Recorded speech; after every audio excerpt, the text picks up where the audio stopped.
Hey everyone, thanks for being here. I'm Kristin Jade from the University of Maryland College Park.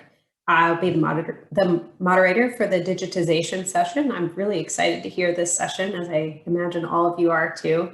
As a reminder, again, the same code of conduct that applies in our in-person meetings applies here, as you all know. And so I'd like to direct you all to the Q&A button at the bottom of your screen. Please use that to direct questions to your speakers and presenters. Each of the 6 talks today will be 10 minutes long with a 2 to 3 minute question and answer period. And then, as you know, use the chat to talk to the hosts at the meeting about any tech issues or any of that other fun stuff that you guys are already discussing.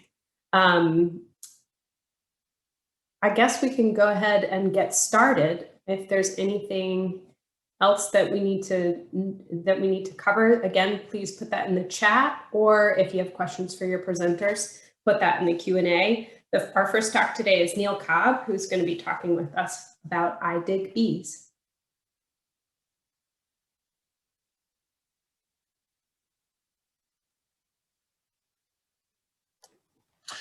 In this talk, I will describe the IDBs digitization project. Its primary goal is to complete the digitization of bee holdings in U.S. collections. We just recently submitted an ADBC TCN proposal, but we have aspirations of expanding this project globally. There are 33 U.S. collections involved in 4 non-digitizing institutions that cover robotics, biodiversity, informatics, and education. This map shows the distribution of participating collections and their target goals for digitization. We were not able to include all U.S. collections with bee holdings in the TCN proposal, although a number of collections have already digitized all or most of their holdings, as indicated by the green stars. There are also several significant inventories either planned or underway, indicated by the purple stars, that should contribute well over 1 million additional records by 2025. Our goal is to transcribe 1.8 million specimen records and produce 53,000 high-resolution image suites. The figure on the left shows 2 simple gap analyses.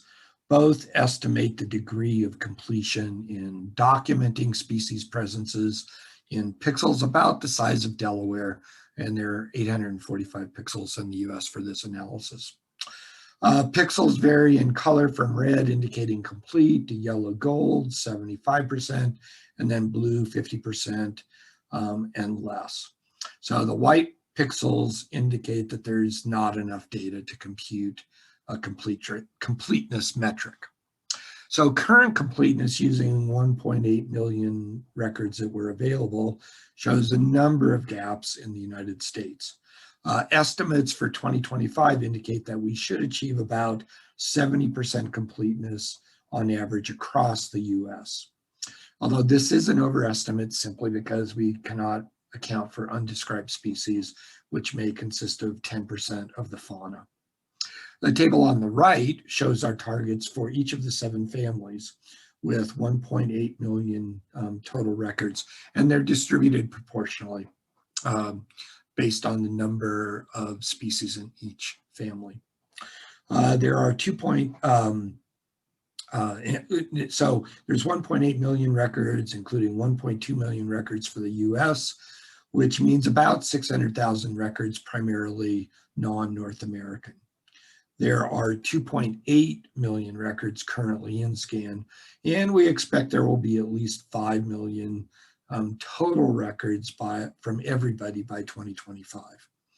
Regardless, we will make significant contributions across all families. The figure on the left shows the number of species divided into 6 abundance classes, from less than 30 records per species to over 2,500 records per species. The number of records is an important metric for things like ecological niche modeling, and we expect most of the species by 2025 will have well over 100 records per species on average. We also expect to have 1.8 million total records from IDBs and other projects collected before 1970 for North America. But regardless of where your cutoff is for historic reference points, we will have a lot of historical data.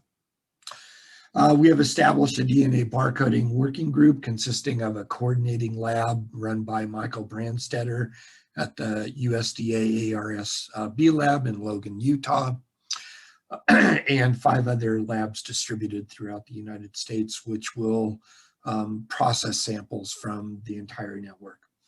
The 2 primary goals are new species discovery and reducing taxonomic burden.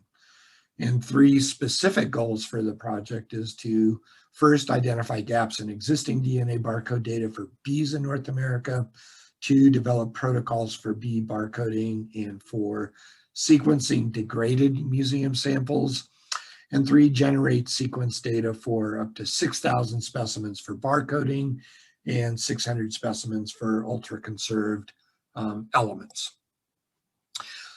We will use lightning bug technology in IDBs, which is a robotic software process for semi-automated digitization. We are not ready to deploy the full lightning bug system with moving cameras. We will deploy a light version with 1 fixed DSLR camera and a moving turntable. But even then, we should process specimens at least 4 times faster than direct human transcription and provide specimen images as well. We will deploy 10 of these units to the larger collections in the IDBs network. Here are 2 images of the turntable, which is 3D printed, motorized and connected to the same laptop as the DSLR camera. The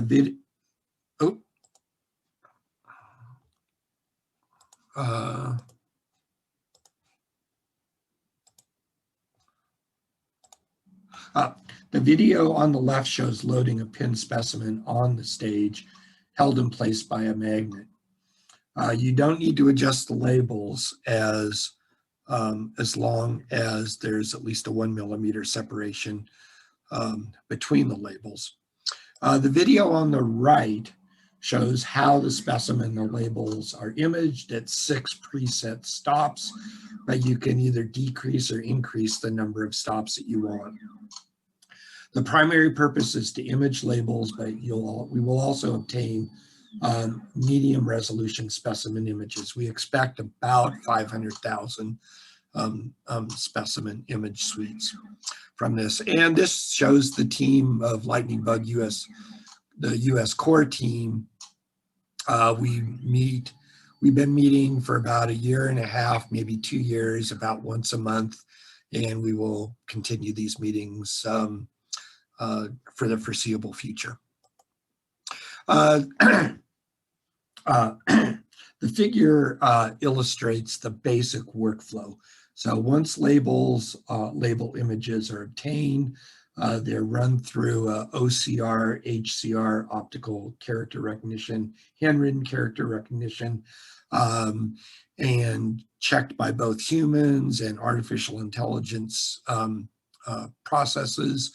Then the data is converted into parsed into structured text and then transferred to data providers' database and eventually sent to scan. Concomitantly, images of the specimen are linked up with the records and stored in scan and sent to GBIF and IDBio. Our workflow builds off previous TCNs and includes existing scan functions that we'll improve on, the light blue, third-party processes that are in medium blue, and new IDBs functions that are in dark blue. Linked to this plan, is a plan for making data more available and open to a collaborative R environment. First, we're developing and fine-tuning a process for pulling data from scan into a database outside the portal. creating a dashboard to inform users about data availability, and R Shiny and R packages that can perform a variety of analysis. Now, the extended specimen concept will be promoted in all IDIG-B's activities, but especially in our education programs, as this slide illustrates. So, in other words, linking as much relevant information to the specimen as we can. We have outlined 3 education outreach programs. First, we've identified 86 existing activities already offered by IDIG-B's institutions, and we will provide each of them with specific B content from IDIG-B's. Second, Anna Monfils will focus on undergraduate education and coordinate IDIG-B's module development and distribute that through the Biodiversity Literacy in Undergraduate Education Network, or BLUE, which is a NSF-funded national program. Third, Ann Basham will target high school students and extend her work she's developed with augmented reality and phone apps to explore extended specimen concepts. I would like to end by saying that I hope to extend this effort globally by linking with other efforts and sharing the IDIG-B model with other countries. So with regard to linking with other efforts, the distribution of occurrence points for apids shown here from GBIF underscores that there are significant efforts in other parts of the world, suggesting it is possible to realize a global bee digitization project, and then hopefully IDIG-B's can serve as a model for other arthropod groups. With that, thank you.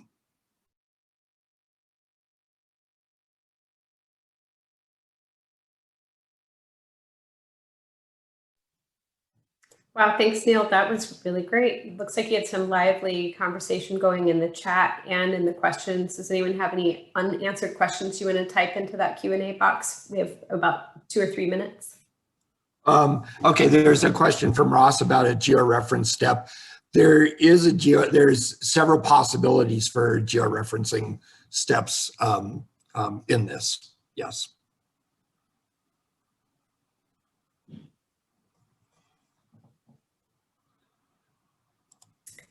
Any other questions? If you could type them in the chat, it'd be easier to see. I see lots of chatter in the chat, which is great too. But if there are questions for Neil, again, we have a couple minutes. Okay, I can look at them. So how will you handle sensitive georeferencing? Basically in SCAN, there's not that much. By sensitive georeferencing, you mean species of conservation concern? If that's what you mean, at least in, yes. At least in Symbiota, you have the ability to hide localities of sensitive species. Besides that, everybody is just looking forward to it getting funded, which we are too. And so these, Smithsonian asked why were they left out. This particular program supersedes any other agreements that NSF has, and it specifically does not fund digitization of federal programs. So the USDA lab, which is a partner in this, NSF is not paying them to digitize their own specimens. Their involvement is leading up the molecular identification component.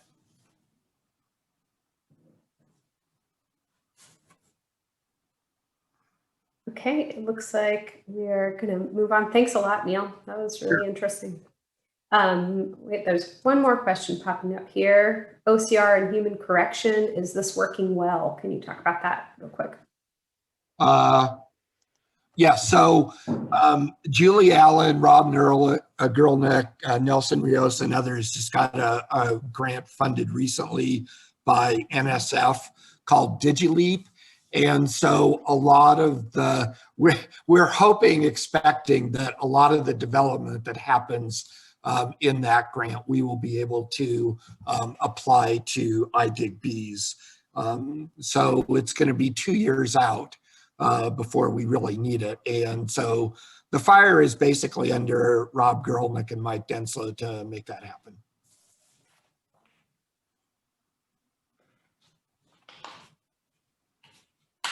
Great. Thank you so much, Neil.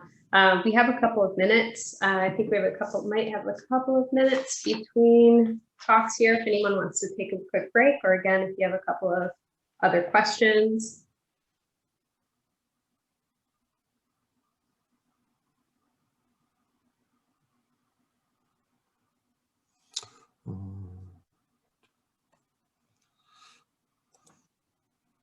Yeah, we have a lot of concerns in the chat. It looks like that we're going to be starting a little early. We'll try to stick to the schedule as best we can. If you have questions in between, you know where to put them. And if not, use this time to take a quick break. Oh, and so I actually never finished my answer about the Smithsonian and other collections. And so even though we were limited by the number of collections that we could add in, there's a lot of, scores of collections just in the US that I hope to bring into this. And so we don't have money to offer them, but we can work with them to try to get their collections digitized, whether they go after institutional funds or other kinds of funding. And we've already written a letter of support for a Canadian effort to digitize bees from Canada. And I'm hoping to do the same thing in other countries, especially Australia, Africa, and South America.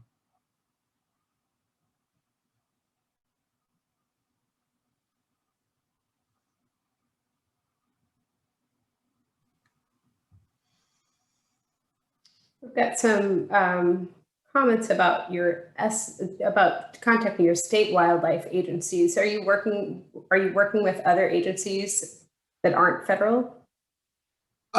Yeah, but that's really at an incipient stage. So we've made contacts with several state agencies, but it's going to take at least 6 months to develop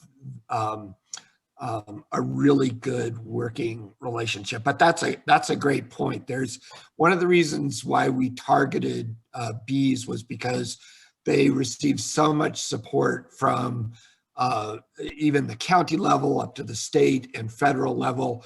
In fact, one of the reasons why we're able to do this now is because of all of the phenomenal digitizing that's already happened from the permanent USDA project and Sam Droge's USGS project. So, but we're planning on trying to include everybody that wants to be included in this.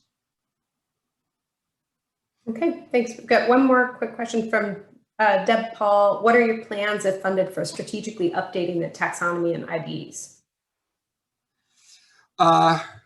Well, John Asher is the holder of the taxonomy list, and so there's actually, let me put a plug in there, 2 other arthropod TCNs that were submitted. One was by Rosie Gillespie from Berkeley that focused on the sites in the California Reserve System, and then Katja Seltman headed up another one that focused on imaging and traits and the importance of traits. And John Asher worked with her. And regardless of who gets funded, I'm assuming that we'll all continue working together. And then, as I said, Michael Brandstetter at USDA, through his DNA barcoding project, we hope to have a fairly complete DNA library and link up the barcodes with the taxonomy. Great. Thanks so much, Neil. I think we are moving back towards schedule now. We're going to be moving to our next talk with Vicki Zhuang, who's going to be talking with us about incorporating the McKay ant collection into the UTEP biodiversity collection. Vicki? Hello, my name is Vicki and I'm the collection manager at the UTEP Biodiversity Collections. I'm introducing the entomology collections of UTEP, which is not very well known, but we hope that the digitization of the collections will really help change that. I thought I would start with an overview of the history of the entomology collections, which was actually started by our herbarium curator, Dr. Richard Worthington, who started the collections as an effort to understand plant-insect associations in the 1970s. And since then, collections have mostly been student collections from classes and research projects, as well as from exchange. It wasn't until 1990 that we actually got an entomology curator at UTEP. So Dr. William P. McKay brought his partner Emma McKay to UTEP, along with the William and Emma McKay collection of ants.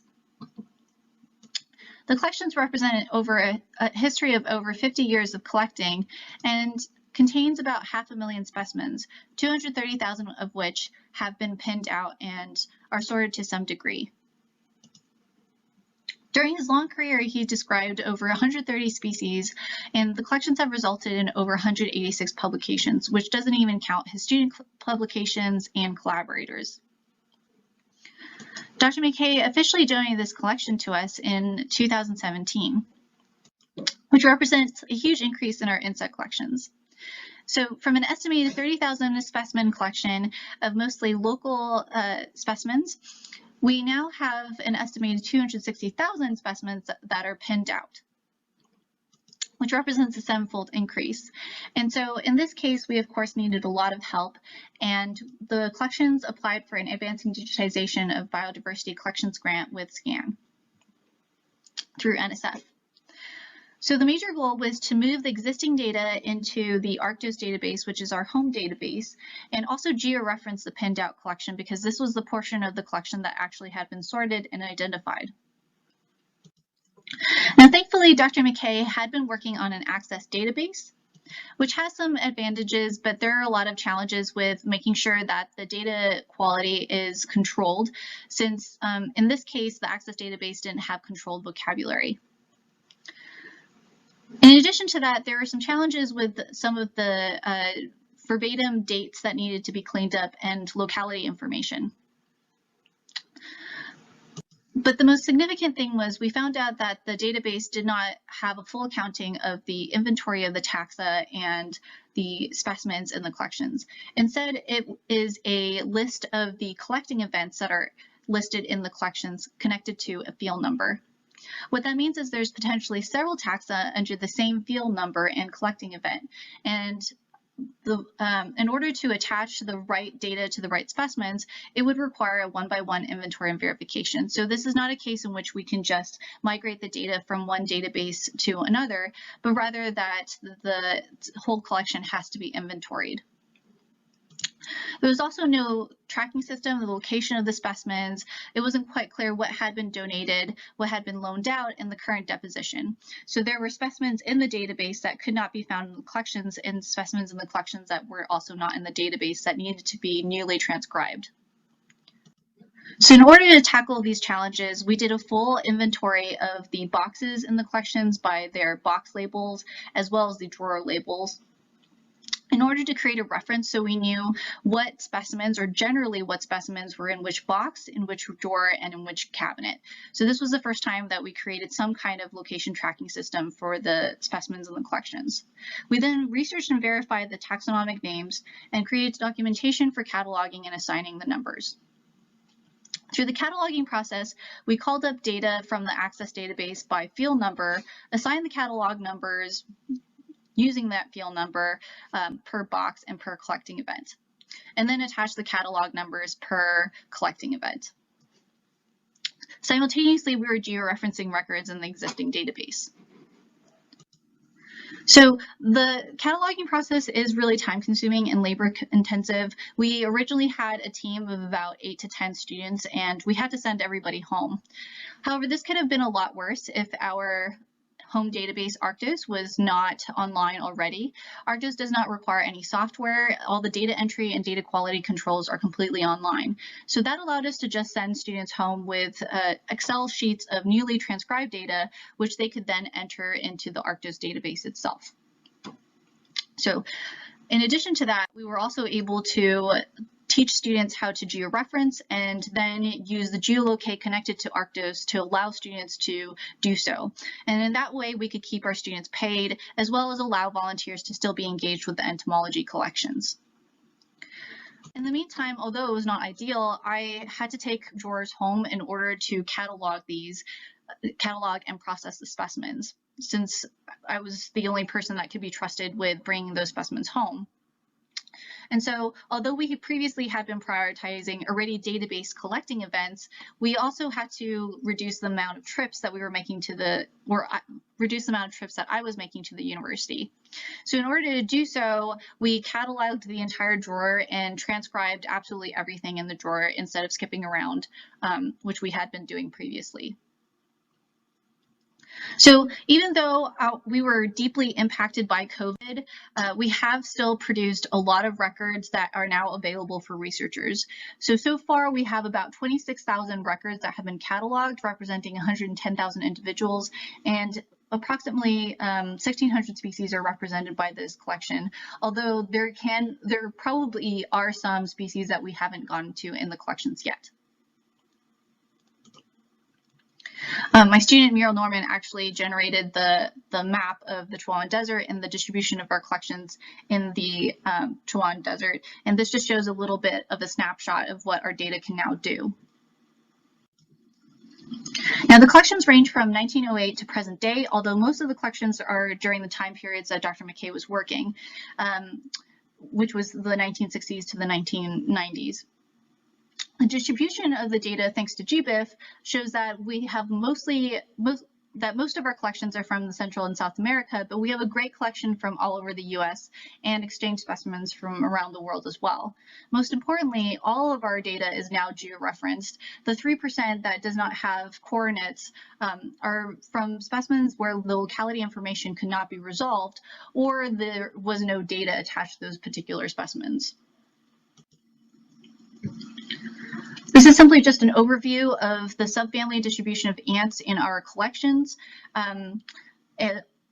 Obviously, Myrmicinae and Firmicinae are well represented by our collections, but we tried to get as much taxonomic coverage as possible by going through the collections and making sure that at least one of every taxon in the collection was cataloged at least once. So if there's a taxon that you're interested in, please let us know, and we can look in the collections again to see if there's any more data. Overall, there are 162 genera of ants in the ant collections, and the top 3 genera represented by the collections are Phytole, Formica, and Solenopsis, but Dr. McKay is actively working on a lot of Camponotus. We also prioritized pair-type specimens, and so far we've cataloged 211 records representing 342 pair-types. And thanks to our colleagues at Northern Arizona University, we were able to also obtain high-resolution photos of 60 of those pair types. So those are now also available through us and our aggregators. So as I mentioned, our data does get harvested by several aggregators, not just Scan, and the data is going to GBIF, IDIGBio, as well as BERTnet. But Arctos has the most up-to-date data and allows a lot of flexibility in terms of what kind of data that you can pull, including things like collecting method and trait data. And now that we have clean and nice data, we can do things like student projects. My student Alonso Corral is actually presenting on his project, the Ants of El Paso, and in it he's generated a checklist for El Paso County in terms of ants, as well as identify sampling gaps in the area. So we still have a lot of work to do. There's still approximately 120,000 specimens that haven't been incorporated, and we're just going to have to pursue another grant in order to get the rest of the collection into the UTEP collections. We also have the Southwest US collection that we need to go through, but we now have the basis to improve data on these specimens, including seeing what kind of data researchers are using so that we can improve on what kind of data that we can provide. So I have a lot of people to thank in terms of the people who advised me on designing the digitization workflow, as well as all of our students in our large team that helped process 100,000 ants in about a year. So this was an incredible feat by our team, which please ask us questions about how the process went, as well as any of the data, which you can find on Arctos or any of the aggregators.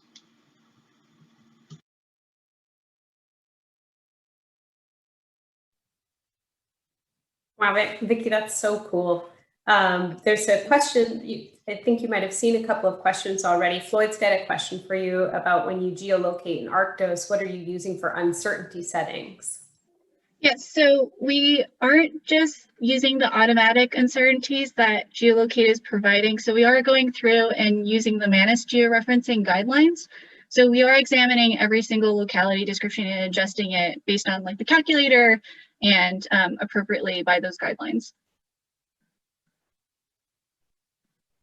Great. I think I saw another Floyd question in there about inquilines. What else? Did you find anything else surprising in your collection? So we mainly prioritized the ants, and I'm sure there are some cases where, like for example, a beetle may have the same collecting event number, and that may or may not have been cataloged. I can't remember right now. In those cases, Arctos operates a lot on relationships. So we will say this particular beetle was collected with that particular ant.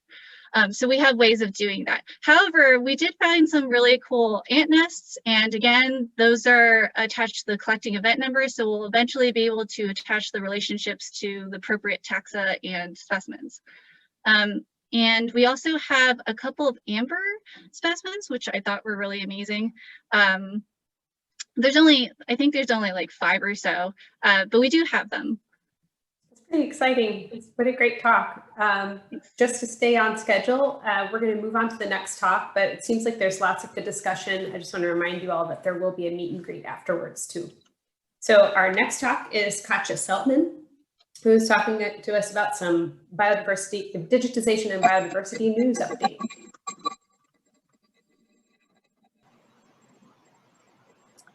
Hi everyone, my name is Katja Seltman and my co-presenter Deborah Paul. Hello. And I are here to give you a few updates from the digitization and biodiversity information from TDWG 2020 and the ADBC Summit this past September.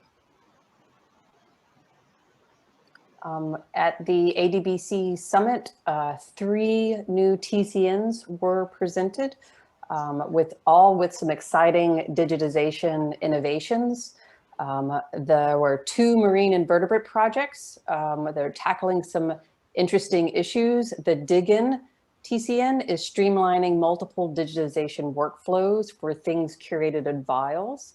And the mobilizing marine mollusks are tackling some really difficult informatics issues, such as are things collected live or dead? There's also some interesting improvements in taxonomic information sharing across multiple portals with that TCN too. The 3rd new TCN is a lichen bryophyte TCN, and there's some great new innovations in annotations of image tagging and annotations of traits. We can learn a lot from these new TCNs and even the other TCNs, even though they're across multiple taxa, and you can find out more and see the presentations at the ADBC Summit Wiki. If you haven't seen it yet, it's also interesting to check out the report on the biological collections for the 21st century from the National Academy of Sciences. NSF, National Science Foundation, indicated at the summit that the ADBC program is continuing, which is great news, but priorities may shift based on the recommendations in this report.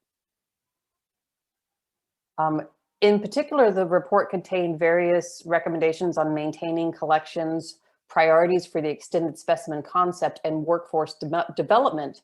For ECN, recommendation 4-3 really stood out as it suggests that professional societies like ECN should collaborate to address community level infrastructure needs. Now we pivot to the Biodiversity Information Standards TDWG 2020 meeting. This is the organization that brings you standards and brings all of us together around Darwin Core, for example. The meeting started with a keynote by Dr. Scott Edwards. the Alexander Agassiz Professor of Organismal and Evolutionary Biology at Harvard and the Curator of Ornithology at the Harvard Museum of Comparative Zoology, in his talk entitled Bicycling, Birding, and Black Lives Matter, Across America in a Summer of Chaos. From there, we moved on to a topic that struck Katja. Next, Katja. One area I thought was particularly inspired at Tadwig this year is the area of semantic publication and annotation. Semantic publication are published materials that are marked up to provide both computers and people a way to understand their structure. The markup is generally not visible to someone reading a publication. That publication could be a journal article or a website, but there's a really smart way of extracting information from publications and other documents that we can use for many reasons.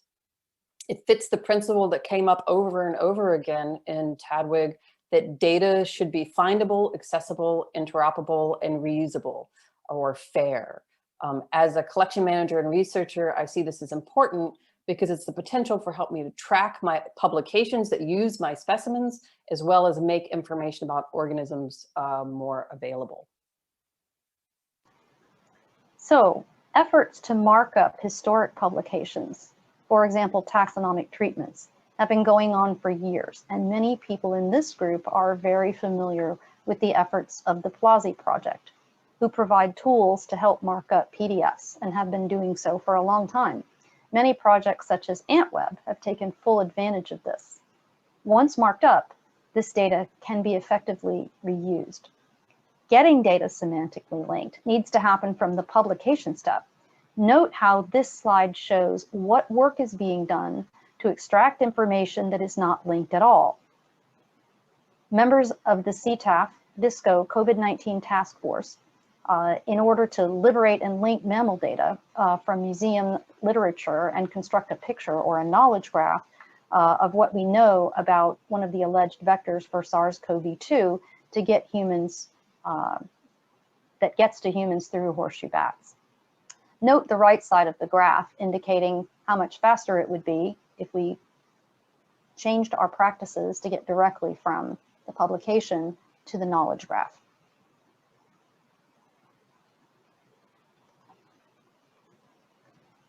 Soon too, you can help with things like finding taxon names in the BHL literature.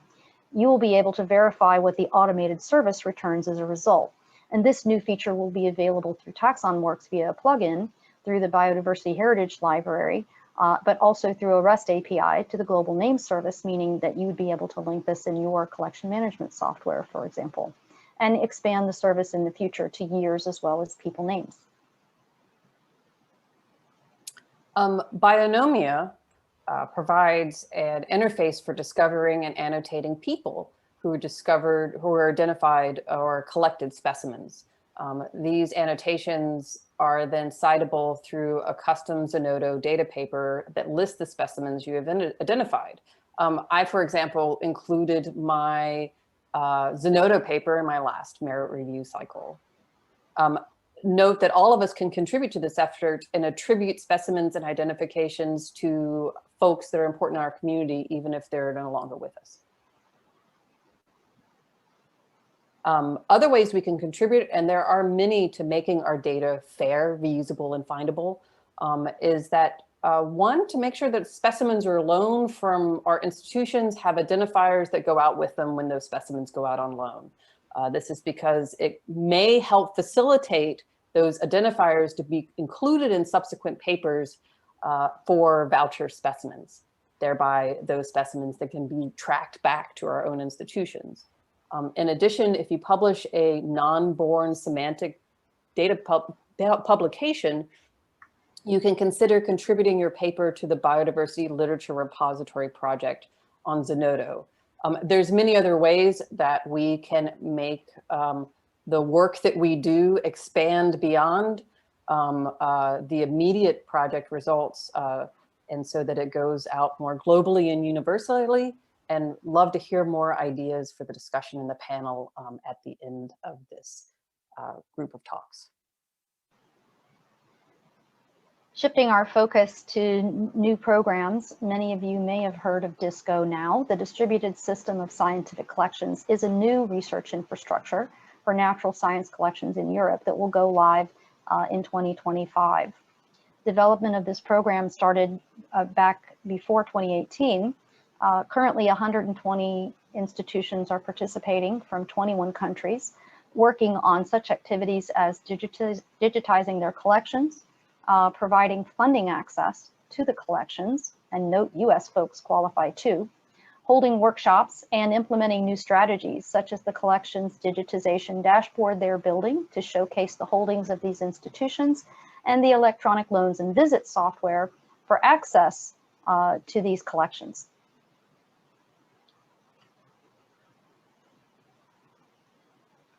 And to wrap up, we want to encourage you to note that the worldwide catalog of natural history collections is coming soon. Please check out the GBIF GR-Cycle website for more information on how you can make sure your information's there so you are on the map. Thanks. Thanks, everybody.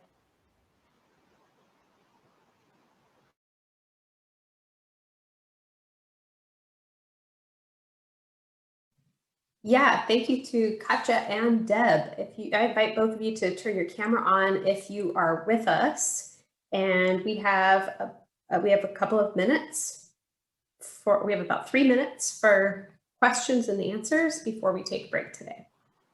Deb, there was a question in the chat if you had a link to the DISCO CTAF publication that was shared a little while ago. Yeah, so I think I can go and look. That's one that they presented at TDWG. So I think if I share the link to that talk, it'll get you what you're after. Ainsley, I'll get that for you, yes. All of most of the TDWG talks were recorded and will be available through, so the abstracts are published through the BIS journal.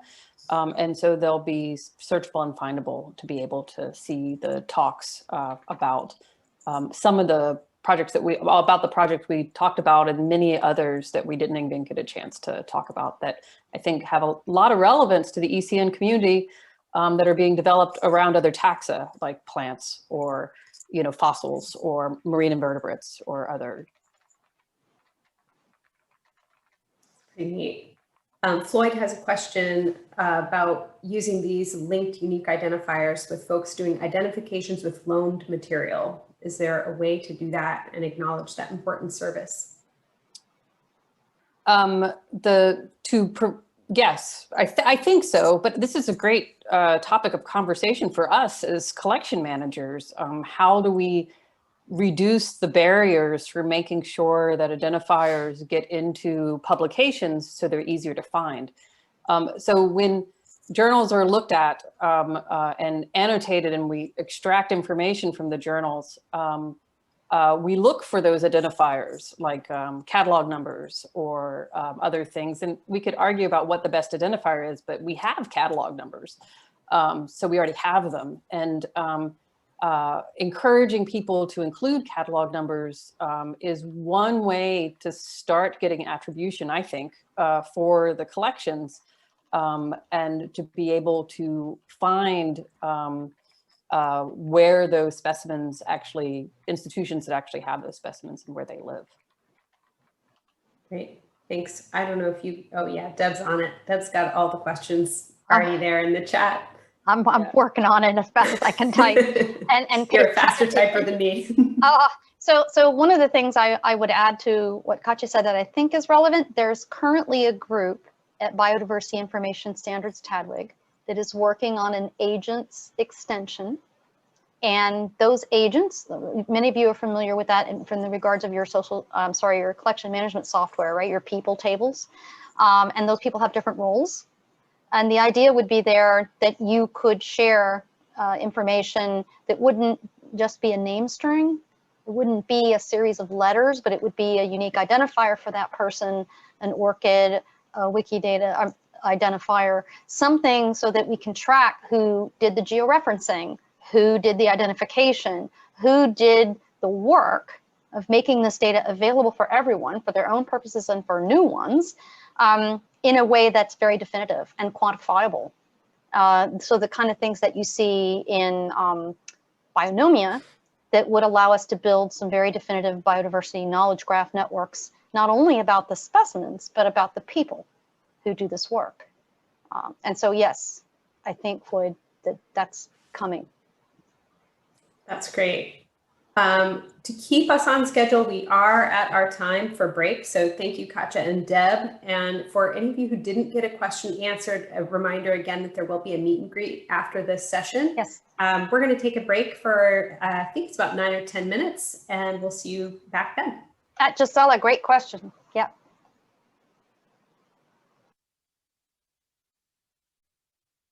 Okay, welcome back from our short break. We've had 3 incredible talks already, and we're headed for 3 more.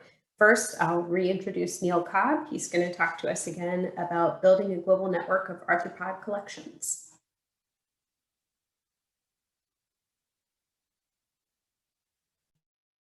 Today, I will be talking about building a global index of arthropod collections. This is an ongoing and collaborative project that at a minimum will provide to entomology collections the same thing that Index Herbariorum provides to botanists. The index was officially created on May 25th, 2020, and 2 major questions have driven this development, at least for me. And the first question that I want to answer is, how many arthropod species exist in the world? And more importantly, how are these species distributed in time and space? Many more questions can be addressed if we can just answer these 2 basic questions. Now, most arthropods need to be collected in order to obtain a species level identification. And so specimens are critical. Specimens comprise the largest arthropod occurrence repository. There are around 1 billion specimens and lots in 1,000 collections distributed throughout the world. Monitoring data is not spatially or taxonomically representative. Community science data is wonderful, but it's limited to species that can be identified by image, date, and locations. And so the challenge for us is to integrate these data together along with other data sets to really be able to address biodiversity issues. Now, collections have a major challenge. First, they need to increase annual collecting efforts by 3-fold to adequately sample arthropod occurrences. Second, only 6% of global arthropod specimens are digitized. It will take 50 more years for complete digitization of all the specimens in the world. So indexing and networking arthropod collections will increase our ability to collect new specimens and digitize them. Now, the 2 goals for the index are relatively straightforward: compile information on collections to promote global biodiversity research, education, outreach activities, and then equipped with this basic knowledge, create a next generation arthropod collections network. This index is one of several products that is emerging from a number of collaborations. In 2019, we finished with an assessment of the North American arthropod collections, where we reviewed all known North American collections, 223, and documented holdings for over more than 300 million specimens lots. Now, one of the major conclusions from this study was that we need to triple new specimen acquisitions in order to obtain the roughly 369 million specimen records, the minimum needed for biodiversity assessments. Ironically, the index Arthropoda has already indicated that we may need to triple the number of collections worldwide. And this assumes that herbaria represent the desired model that we want to obtain. So here's a screenshot of the index. It shows right now 931 collections. It'll be 1,000 by the time we finish next year. It covers 142 different collections are found in 142 different countries, and there's 733 million specimens accounted for, but I'm sure that will be over 1 billion by the time we vet all the collections. The map is populated by 4 different types of collections. The largest collections, Tier 1, with over 3 million specimens in a collection. Tier 2, 1 to 3 million specimens. Tier 3, which is 100,000 up to 1 million. And then the smallest collections that are below 100,000. And you can click on the layers to display all 4 sizes or any given combination. Each collection is part of a list of institutions, so there's an actual database behind this clickable map. Like I said, listing all the institutions and collections. For each collection, there's a page that shows all of the basic information about that collection, and there's a link on the map that you can click to get to the collection website. So my initial epiphany in looking at this database is location, location, location. And that is, if you build it, biodiversity data will follow. So this shows all the collections in the United States. And what we did in the North American assessment was to first divide them up into different tiers. And from this graph, it's fairly obvious that most of the collections are small collections. In fact, 70% of the collections have less than a million specimens, and they're very well dispersed throughout the country. And another interesting result emerged, and that is that all collections provided the most regional records for their area. So when we looked at the percentage of records within 50-kilometer radius, it was always the home institution, regardless of the collection size, that typically provided the most data. So in other words, if you put a collection somewhere, regardless of the size of it, they will do a good job in collecting specimens that are representative of the region they're in. This map shows all the collections in North America, and what the red circles indicate a likelihood of good coverage. That's the 100-kilometer radius circles that I referred to in the previous slide. And so we know that where we have collections, we have good coverage. The yellow ovals indicate poor coverage. So when you look at data, there's typically very little between Edmonton and Alaska. Same with northwestern Mexico. So having collections in a region really does matter. One example from looking at this that might be obvious is that entomology collections are not poised to participate in documenting the new Arctic. We have a real problem in the new Arctic. There are not that many records from the new Arctic. So the existence of just the largest collection would result in more and larger gaps in species records. So even though they contain most of the specimens for the regions around them are well collected, but larger areas would not be covered. So this shows the global, another shot of the map part of the index, documenting 931 collections, etc.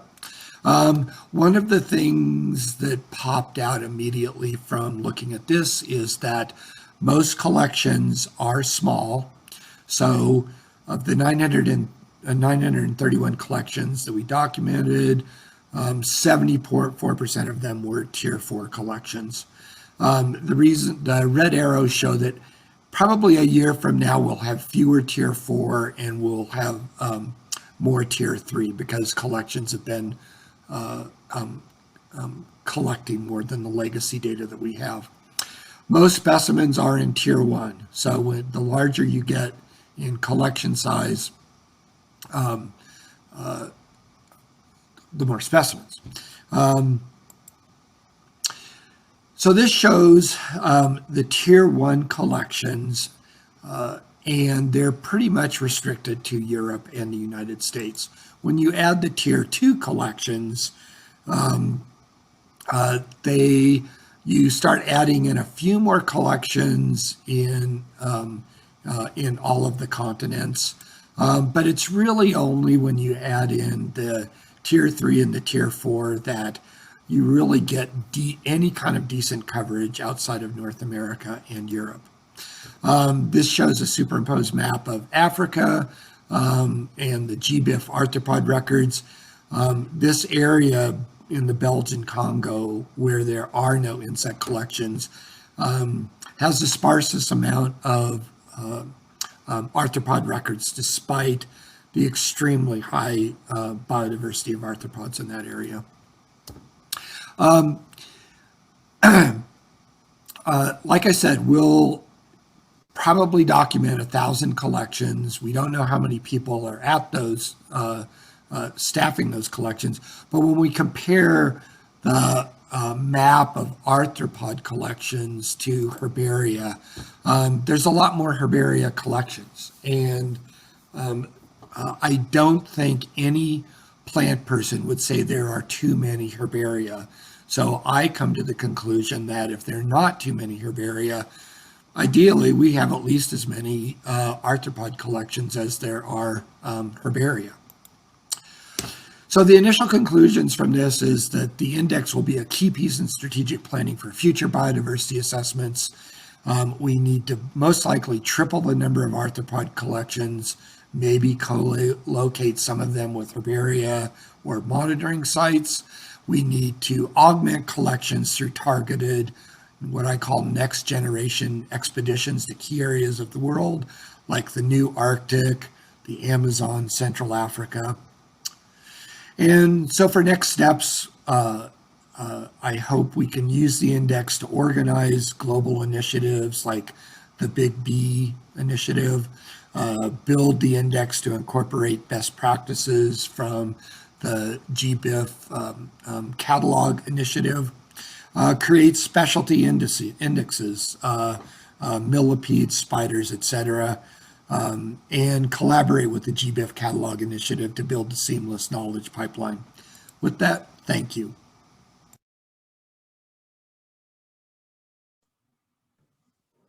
Again, really exciting. Neil, are you still here with us in the session? Yep. Great. You have a question from Kristin asking, is there a way to search the map for an institution's acronym? No, that's, we have one part-time development person working on it. And so the back end where all the data is currently not available, but it's not going to be that hard to essentially give everybody access to the back end, just like with Index Herbariorum. So you can change your own information and then look up stuff like you want to do, like by acronym. Okay. Another question from Joel Gibson is, more regional collections the answer? For example, a collection of I'm going to butcher that, Haida Gwaii in the middle of the BC Alaska coast.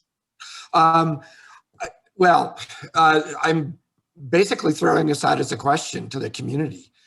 When I look at everything and think about what the possibilities are, I don't see us putting a field museum in the middle of the Congo or AMNH in Brazil. I really think if there is hope for getting new collections, they would be smaller and they would be co-located with like herbaria.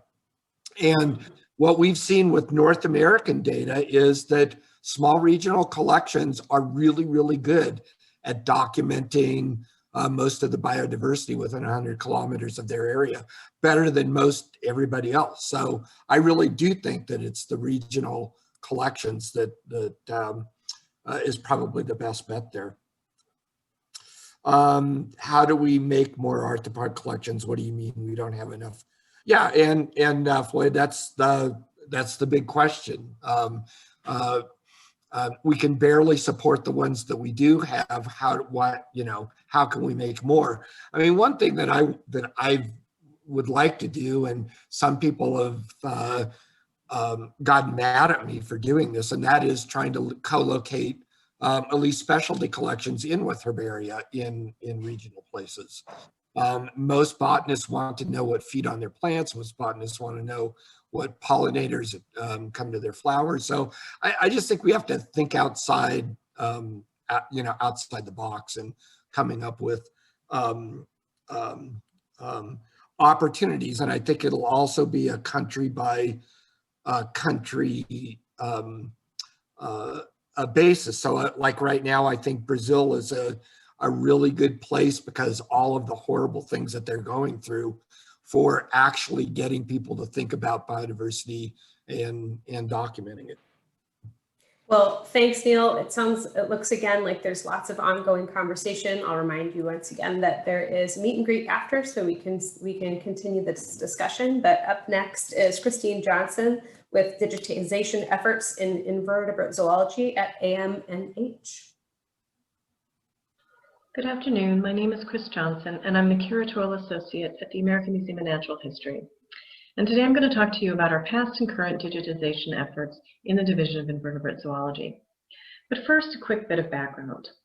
AMNH was founded in 1868 and resided at the Central Park Armory before moving to its current location on Central Park West in New York City, which spanning 4 city blocks from 77th Street, which is what you see here, to 81st Street, hence the 150-year celebration in a year about which there isn't too much to celebrate.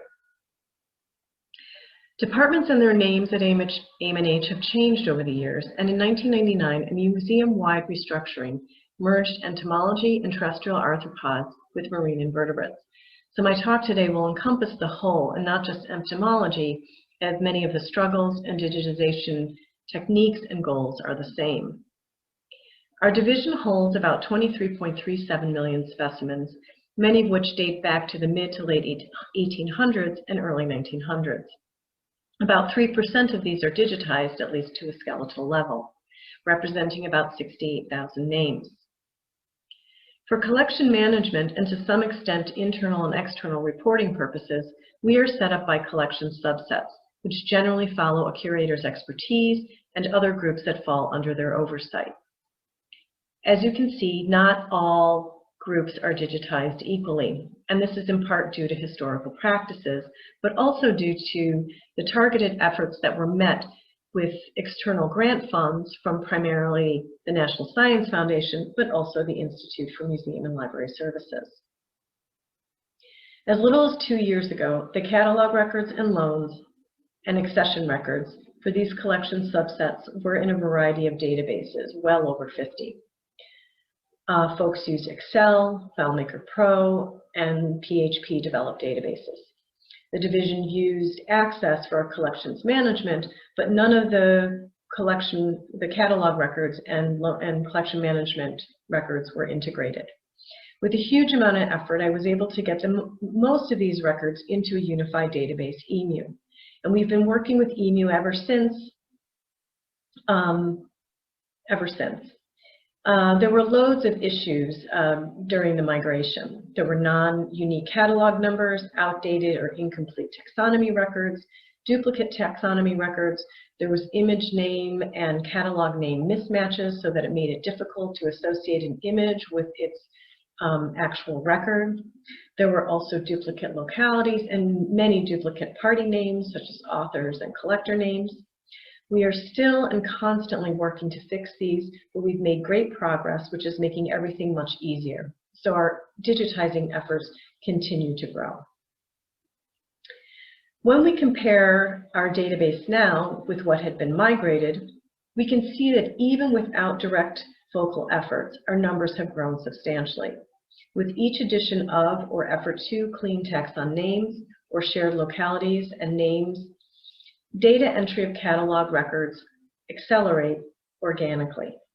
The point being that having a unified, powerful database is instrumental in digitization efforts, and having resources available such as server space, updated code, etc., for these databases to survive in perpetuity is absolutely essential. Focal efforts to digitize parts of our collection really began around 2003 when grant funds became available for digitization projects. We received NSF funds to curate, image, and database our wasp nest collection, which is one of the largest in the world.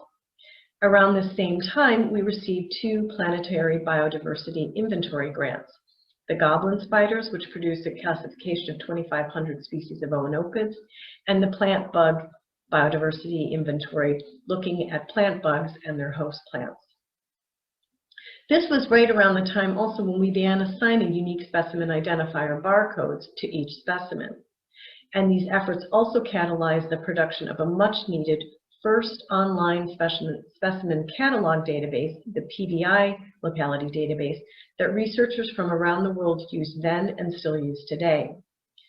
From the plant bug PBI project grew the NSF TCN tritrophic digitization project, which extended focal groups to include not only plant bugs and their host plants, but the parasitoids that parasitize the plant bugs. The PBI database was then extended to include this third component interaction and was recoined arthropod easy capture. A collaborative grant on bees also made use of this platform. Data were then picked up by Discover Life and shared with the world. Not long thereafter, the Amber collection was digitized as also part of a collaborative research grant on fossil insects using Specify. Then, more recently, funds were received from the Institute for Museum and Library Services, which resulted in a complete overhaul of a completely insufficient collection space and the conservation, preservation, and imaging and databasing of the AMH dry coral collection.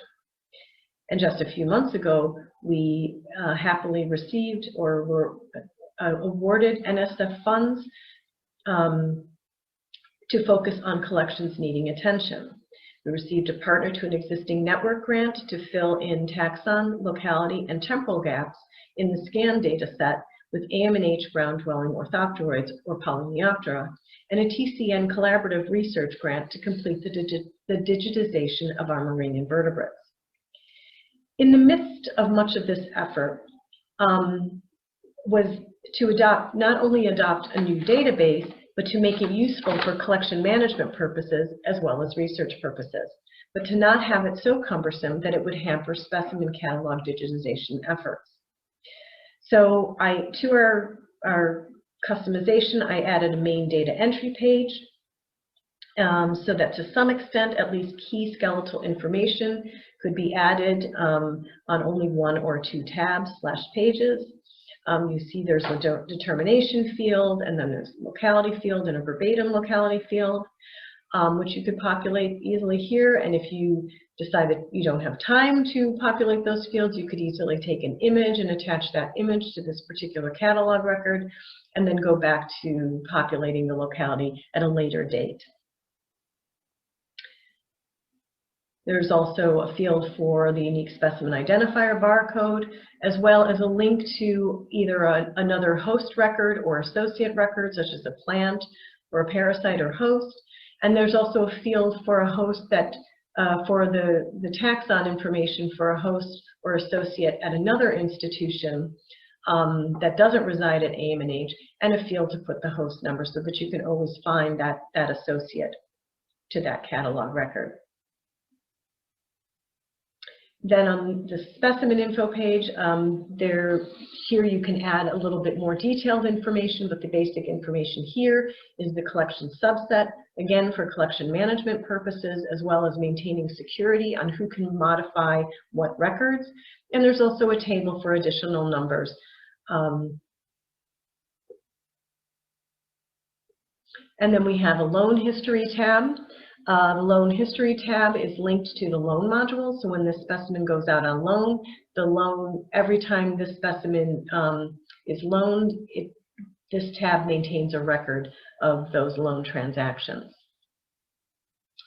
And then I also added a project tab to acknowledge funding sources, as well as indicate the license under which specimens were digitized and can be used.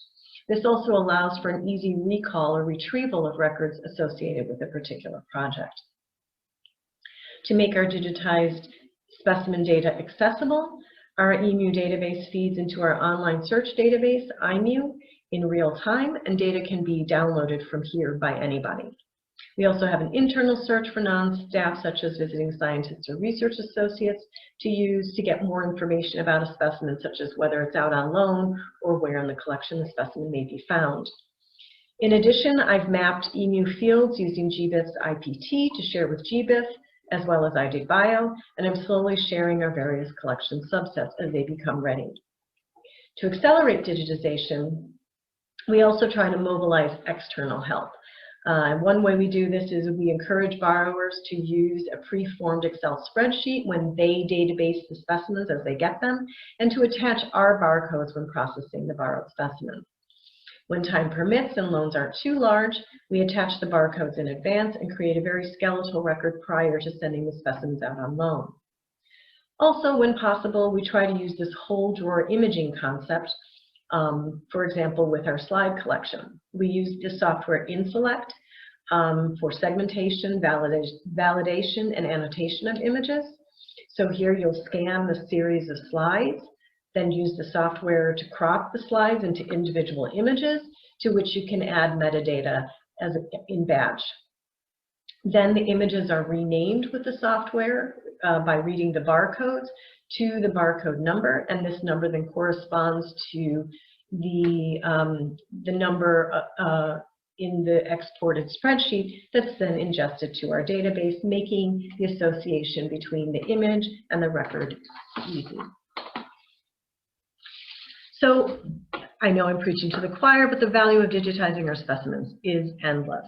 The specimens in our collections represent participants in ecosystems, yet our biological collections tend to be fragmented, with the ecosystem participants being parsed among departments and institutions. Digitization allows us to recreate the past, know the present, and anticipate the future. I want to thank you for listening and thank the National Science Foundation and IMLS for funding for these projects. Thank you very much.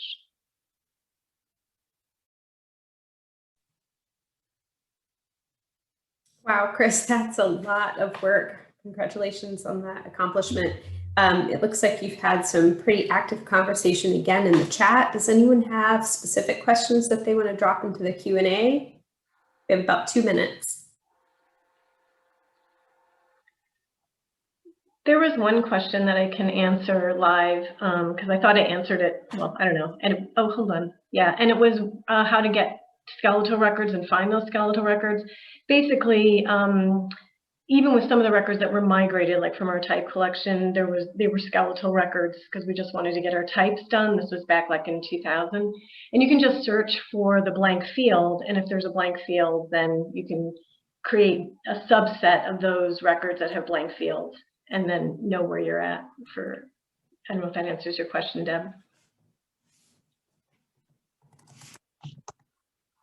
Yeah, she says, thanks. That's great. Okay, any other questions popping up in there? I think we might all just be overwhelmed with that project. That's pretty great. Well, thanks for listening. It's a lot of work. It looks like it. Okay, so thanks, Chris. Our final speaker of this digitization session is Nicole Fisher, and we will be hearing from her about making every type count at the Australian National Insect Collection. Hello everyone. Today I'll be talking about the type digitisation pipeline at the Australian National Insect Collection based here in Canberra.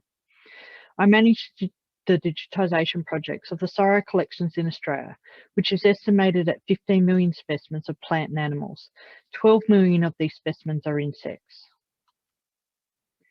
The Australian National Insect Collection is the world's largest repository of Australian primary types, currently holding an estimated 22,000 specimens. There are 22,000 drawers, so those numbers tell us that we should be expecting on average one type for every draw. It is estimated that ANIC holds 1/3 of all the primary types of Australian insects that have ever been named. And for those of us that work in large collections, you will know that management of type specimens in very large entomological collections is not always adequate given the importance of these name-bearing specimens. And accordingly, often locating, identifying and retrieving the type specimens held in large collections can prove challenging at times. The collection and digitisation teams are working together, concentrating efforts around the type specimens in the 3 areas of management, digitisation and DNA sequencing. It has long been a time coming to get to where we are today, so it's worth stepping back and looking at where we started. ANIC's type specimens were originally held in a handwritten register, soon becoming outdated. So knowing if ANIC held a type and where it was beginning to become a little like the saying, trying to find a needle in a haystack. So in 2006, for the very first time, a listing of all the types was created in the form of an Excel spreadsheet. And today that list sits on the ANIC website and is updated annually as new types are deposited into the collection. Now going forward to 2018 is when we commenced a dedicated program aimed at the digitisation of the type specimens. This type specimen initiative has several aims.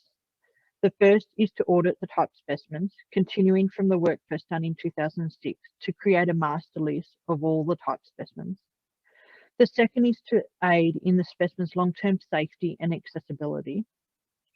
The third aim is to produce the images and metadata, then mobilise them for online accessibility. And the fourth aim was to establish the molecular identity of our types. So to accomplish these aims, our pipeline comprises several workflow steps. And as you can see on this slide, the workflow steps or tasks are listed such as locating and determining the type status, updating the unit tray labelling and possible rehoming of the type to its own unit tray, especially in the case where the type is mixed in with non-types in the one unit tray, imaging the specimen and digital image post-processing, databasing and recording in the database that a genetic sample has been taken, and removing that leg for a genetic sample of each specimen. And so to accomplish all of this, 3 areas are engaging in the pipeline: the ANIC collection staff, of curators and technicians, the digitisation staff, and the molecular staff. So to begin digitisation, the types first need to be found and sometimes assessed to correctly identify the type. In the majority of cases, the primary type is clearly labelled and easy to identify. In other cases, we have found where uncertainty exists. We have introduced a rule that if a specimen is suspected to be a primary type, but this cannot be confirmed as such by consulting the literature, the Australian Faunal Directory, or through involving the relevant researchers, we should assume it is a type and move on. This confirmation or otherwise should take no longer than 15 minutes on average per specimen in order to maintain our throughput. This was to maintain throughput with the goal to have digitised all the specimens in the next 3 years. Working off the basis of the initial spreadsheet, with now looking at the available checklists and publications, we now have a more comprehensive listing and documentation of the types assembled today. The desired workflow is for ANIC curatorial staff to physically pull the types from the collection to deliver to the digitisation staff who complete the remaining workflow. If possible, we are moving individual types into their own unit trays, positioned above the non-types. And this is requiring a deeper level of pre-curation of the type specimens before digitisation. Creation of these other header labels and extra labelling is allowing for movement of specimens in the drawer, sometimes, and leading to a major reshuffle for curation staff. All these tasks, which are often referred to as pre-curation for digitisation, are important to point out, as digitisation cannot effectively be carried out until these curation tasks are done. And so we are finding during the audit, we are accomplishing 1, a validation of type status by comparing specimens and original description.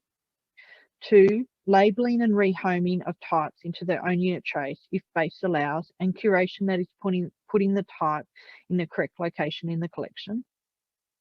3, that this has led to a better understanding and management of annex type specimens.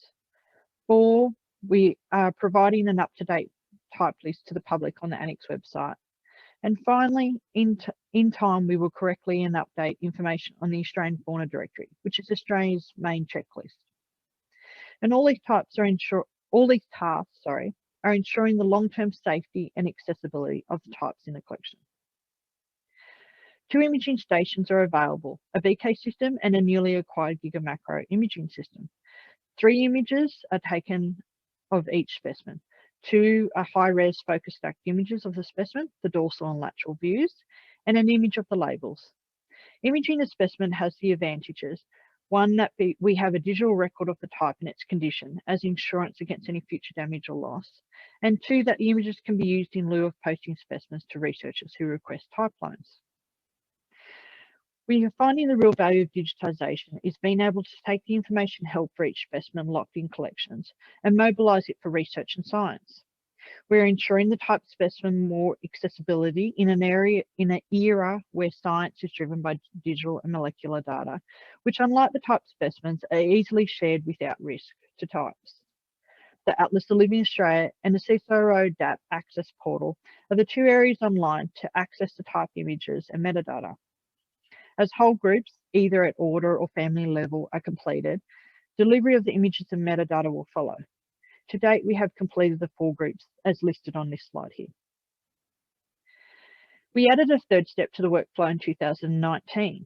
This addition to remove a leg from the primary type was to obtain DNA sequence data from the specimens. This step has the advantages that ANIC becomes the authoritative DNA reference library for the specimens.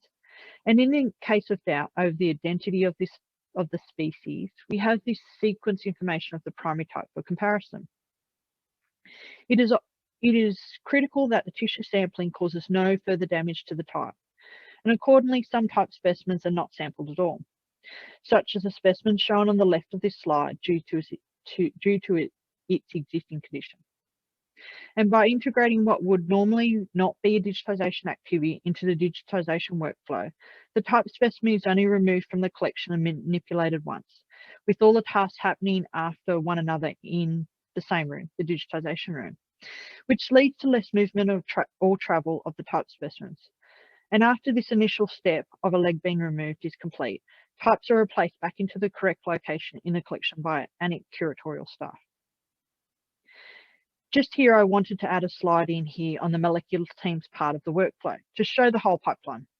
As once taking tissue samples, the digitisation team then hands it over to the molecular lab. Given that these are often very old specimens that weren't suitable for sequencing in the past, this is typically that costly that few institutions could sequence a large proportion of their primary types.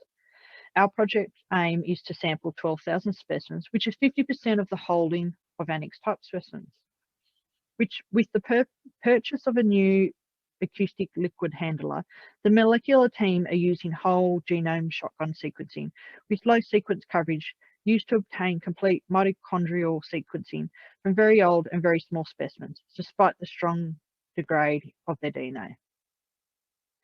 Progress to date has been a little slower than we would have liked. However, working out the pipeline and associated workflows has been crucial. So in an effort to examine the current pipeline to maintain and improve throughput, we have looked at the current rate of progress and the pinch points in our workflow, teasing out the effort and timing required for each step in the workflow as seen by the table listed here. Another area of progress has been the continued curation improvements to the types. Some of this level of curation came a bit unexpectedly to us and added further curation, such as the example of the orthopteran type in a cork jaw on this slide here. An example of where curation and digitisation are so linked, and the reasoning to look at the whole pipeline and the workflow steps required included pre and post curation either side of the digitisation work is most definitely required here. One reason for looking at the timing of each step in the workflow is due to a movement to a new collections building that is currently being designed and built. We expect the specimens will move in around 3 years' time. The decant of the collection into the new building is an opportunity to reorganise the physical layout of the collection. And we are strongly beginning to realise how critically important it will be to have an audit list of types that ANIC holds prior to the collection move.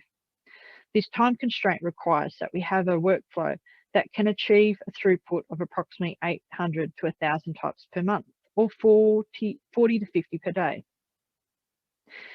Looking at another step forward for us will be the improvement in access to the images and metadata. When delivering the data to the Atlas of Living Australia earlier this year, it was picked up that the type images couldn't be found easily by searching. The underlying reason is that the ANIC's in-house database doesn't contain the Darwin core field of type status. We're now looking at the possibility of doing a data-to-data delivery, whereas we will give ALA the list of ANIC types for them to assign type status to those records, with further improvements to come soon on the ALA pages. As this project demonstrates, where collaborative work across 3 domains, collections, digitisation, and our molecular teams have come together, I've listed colleagues' roles, so please do get in contact with any of us listed here. Thank you very much to the organisers and moderators of this ECN meeting, especially for the extra effort needed to enable the meeting to progress to an online platform. And with that, I'll end here for questions if there are any. Thank you.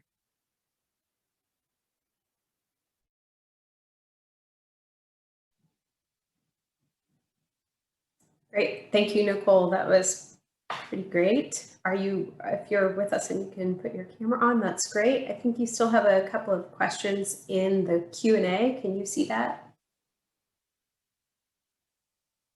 Can you hear me?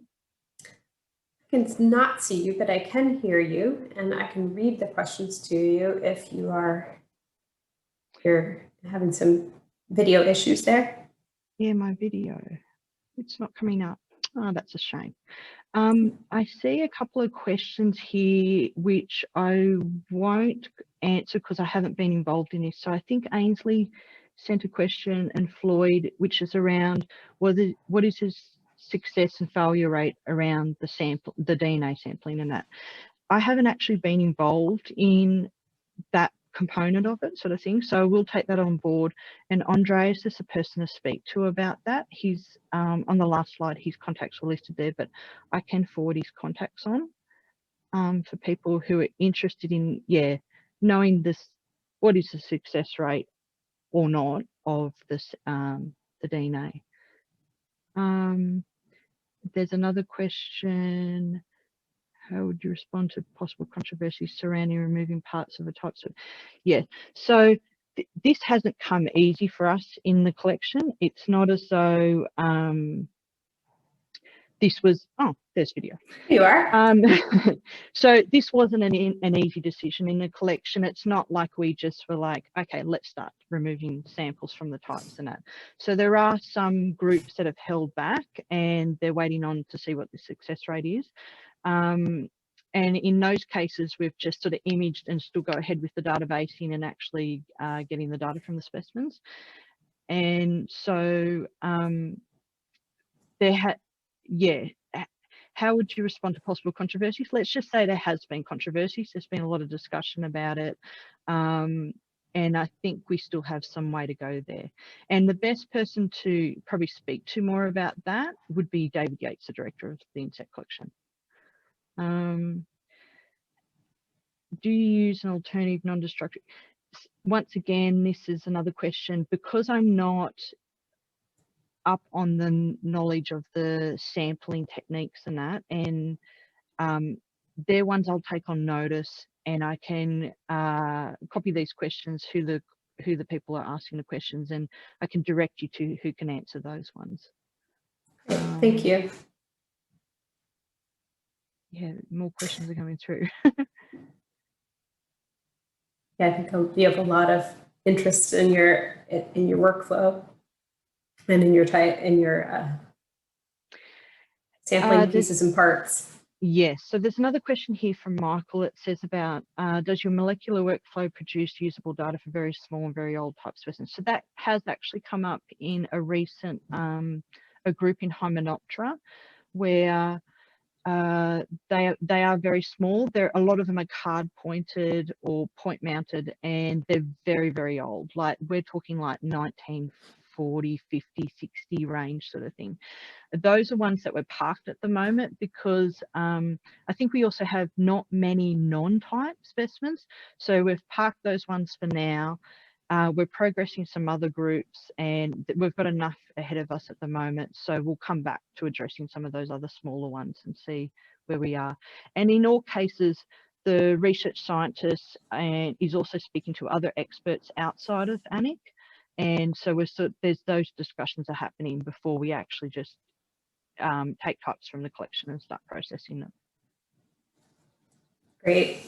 Well, thank you so much. I think according to my schedule, we are at time. I know that there's lots more conversation to be had on all these topics, and I'm glad to be in the middle of it today with all of you. Thank you so much to all of our presenters and all of our hosts behind the scenes. Chris?